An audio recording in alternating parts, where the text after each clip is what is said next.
Doctor ఈ ఆర్ఏఓఏ అంటే ఏంటి? అసలు వీటి ఫుల్ ఫార్మ్స్ కూడా మాకు కాస్త వివరించండి. అదేవిధంగా ఈ రెండింటి మధ్య డిఫరెంట్ ఏంటి డాక్టర్? ఇవి ఎలాంటి సందర్భాలలో వస్తూ ఉంటాయి?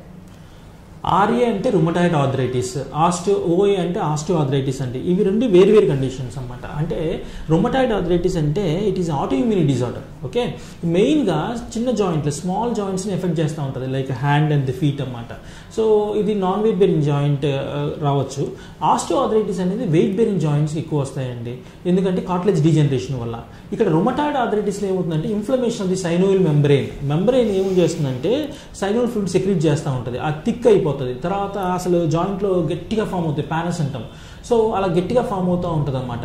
సో వీళ్ళకి ఆర్ఏ అంటే ఎర్లీ మార్నింగ్ స్టిఫ్నెస్ ఉంటుంది, పెయిన్ ఉంటుంది, 6 months వరకు పెయిన్ ఉంటుంది, స్వెల్లింగ్ ఉంటుంది, 3 months వరకు ఒక మేజర్ జాయింట్లో స్వెల్లింగ్ ఉంటాము, తర్వాత స్మాల్ జాయింట్స్లో స్వెల్లింగ్ ఉంటాము.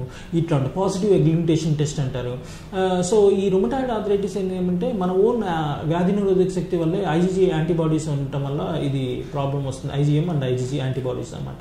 రుమటాయిడ్ ఆర్థరైటిస్ అనేది చాలా ప్రాపర్ కేర్ తీసుకోవాలండి. జాయింట్ ప్రొటెక్షన్ టెక్నిక్స్ అనేది చాలా ఇంపార్టెంట్ రుమటాయిడ్ ఆర్థరైటిస్లో.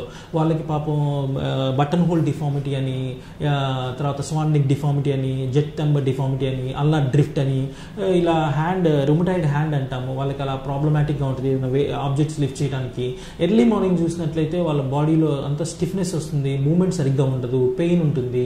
సో ఫీవరిష్ మలేస్ అంటాము, ఫీవరిష్ లైక్ ఫీలింగ్ ఉంటుంది. అదే ఆస్టియోఆర్థరైటిస్ చూసామనుకోండి, అది ప్లస్ నాన్ వెయిట్ బేరింగ్ అంటే ఎక్కువ నడవడం తగ్గించడం వల్ల కూడా కొంచెం తగ్గుతూ ఉంటుంది. అండ్ ఎక్కువగా రన్నింగ్ అవి చేయకుండా ఉండటం కూడా ఆస్టియోఆర్థరైటిస్ ఇంకా అగ్రవేట్ కాకుండా మనం కంట్రోల్ చేసుకోవడానికి వీలుంటుందండి.